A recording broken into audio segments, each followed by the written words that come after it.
Hello les Digimoms, pour ce nouvel épisode, j'avais envie de vous parler un peu de moi. Ce n'est pas mon habitude de me livrer, Je suis toujours très pudique, mais si ça peut aider d'autres mamans qui rêvent de changer de vie, eh bien, il faut que je me lance. Vous ne le savez peut-être pas, mais ça n'a jamais été dans mes projets d'être entrepreneur. Je suis devenue maman à 22 ans, je n'avais pas de domaine de prédilection, mon objectif était simplement de travailler. Bref, ça n'a jamais été dans mes projets. Mais il s'est passé quelque chose dans ma vie et tout a changé depuis. C'est parti pour une story time et promis, ça ne devrait pas être trop long. En 2018, j'ai fait le choix de quitter un job que j'appréciais mais pour lequel je ne pouvais pas obtenir de CDI. Mon rêve, c'était de m'acheter une maison. Du coup, j'ai trouvé le job qui m'a permis de réaliser ce projet. Au début, c'était cool. Tout le monde était sympa. Je me sentais plutôt bien dans mes tâches. Ma responsable et ma collègue s'entendaient bien, donc l'ambiance était plutôt bonne. Mais très vite, j'ai appris que j'étais enceinte. Je vous laisse imaginer le choc et les idées qui me sont passées par la tête à ce moment-là. Mais je ne me suis pas laissée envahir par ces mauvaises pensées, parce que j'étais heureuse, en fait. Au final, ça tombait bien. Ma situation familiale et financière se portait bien, alors on s'est dit go. Je l'ai annoncé à ma responsable, qui a été très très compréhensive, puis au numéro 2 de la boîte qui m'a dit texto « Tu ne retrouveras certainement pas ton poste comme tu l'auras quitté avant ton congé mat ». Je suis toujours dans l'analyse des mots et de la façon dont ils sont dits. Et là, toutes mes alarmes se sont déclenchées. Mais j'ai préféré me dire qu'il était juste vénère de perdre de la main-d'œuvre tout en continuant de me payer pendant 6 mois. Mais en fait, il me prévenait d'une prochaine restructuration. Parce que 2 mois avant ma reprise, ma responsable m'appelle pour me dire qu'elle a obtenu une promotion et que ma collègue également.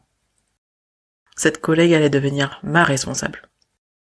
Franchement, au début, je ne me prends pas la tête. Je me dis que c'est cool pour elle, qu'elle le mérite, parce que elle pose bien, quoi.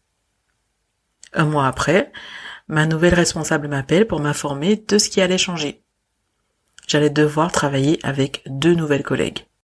Donc, mon périmètre allait totalement changer. J'avoue que là, j'ai commencé à flipper. Mais à ce moment-là, je me dis que si la boîte recrute, c'est qu'elle se porte bien. Alors je retourne au travail. Mon retour se déroule bien, mais là, je me rends vraiment compte que tout a changé.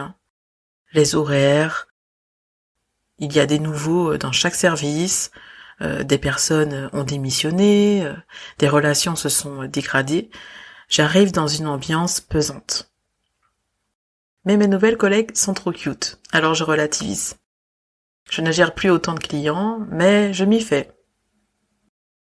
Par contre, très vite, on m'impose d'autres tâches pour lesquelles je n'avais absolument pas envie d'être responsable et qui ne faisaient pas partie de ma fiche de poste. Trop de pression, les process différents, des process très flous en plus, bref, tout ce que je déteste. Et je pense que tout a basculé à ce moment-là. Je commence à avoir la boule au ventre le matin, ma responsable flique tout ce que je fais et m'impose de la mettre en copie de tous mes mails. Elle me fait beaucoup de reproches, mais ne m'encourage jamais. On est toujours à flux tendu et je remarque que je ne suis pas la seule à me plaindre de l'organisation dans mon service. Une de mes collègues se met en arrêt pour dépression. L'autre gère ça tranquillou. Je comprends pas trop, mais tant mieux pour elle. Mais moi, je lutte.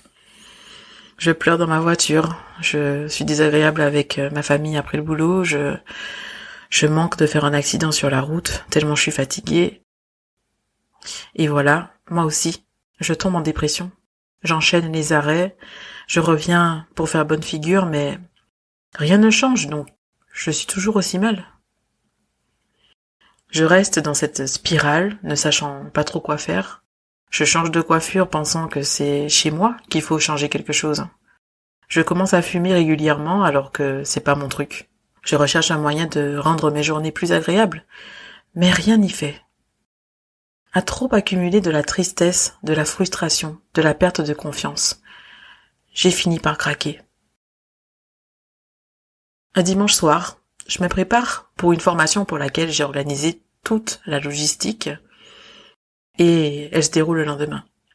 J'ai mon PC avec moi parce que ça me rassure de pouvoir modifier des choses avant le jour J. Mais là, je vois un mail de ma responsable avec tout notre service en copie ainsi que ses responsables à elle, et elle critique ouvertement la façon dont j'ai redimensionné des images sur un document. À l'époque, je n'ai absolument aucune notion de graphisme et on fait ce qu'on peut avec les outils qu'on a. De mémoire, c'était sur Acrobat Reader.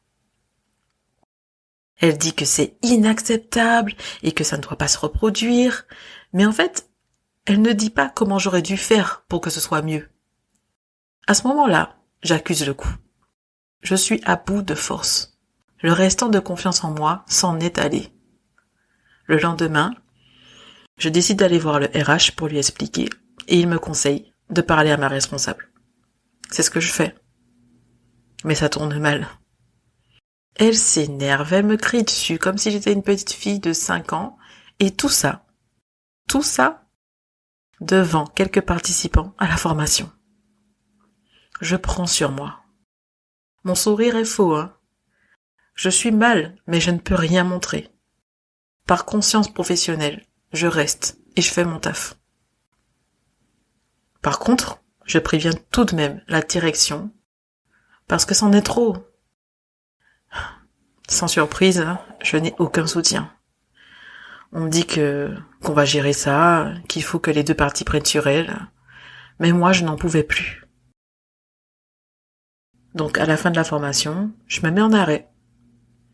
Tout mon corps sent ce malaise, entre cervicalgie, lombalgie, grosse fatigue et irritabilité, je ne supporte plus la lumière. Je passe mon temps dans ma chambre, dans le noir, à me demander pourquoi je fous toujours tout en l'air. Je commence même une thérapie, mais ça me met mal à l'aise. Alors j'arrête tout. J'ai demandé une rupture conventionnelle, mais l'épidémie a pointé son nez et m'a sauvée. Parce que l'entreprise a procédé à une grande vague de licenciements. Et j'en fais partie. Quand je reçois le courrier, je me dis, je me fais licencier et l'autre, elle va rester tranquillou sans se remettre en question. Mais je rebondis parce que je sais que ce sera le début d'une nouvelle aventure. Nouvel objectif, exercer un métier créatif qui bouge tout le temps et en accord avec mes valeurs. Le community management allait devenir ma bouée de sauvetage. Aujourd'hui, je suis toujours dans ce processus de reconversion, mais je n'ai pas totalement retrouvé confiance en moi. Ça viendra, hein. Je fais tout pour. Je continue de me former, je relève des challenges comme la réalisation de ce podcast. On peut se relever, même si ce n'est pas évident sur le moment, mais c'est possible. La clé, c'est d'exercer le métier de ses rêves et de travailler avec les bonnes personnes. Une seule personne peut changer votre vie. Une personne mal formée, qui ne sait pas manager, qui gère mal la pression et qui ne sait pas communiquer. Ça fait mal, hein, mais ça permet de se renouveler, d'avoir de nouveaux objectifs et de se dire « plus jamais ça ne se reproduira. Plus jamais ».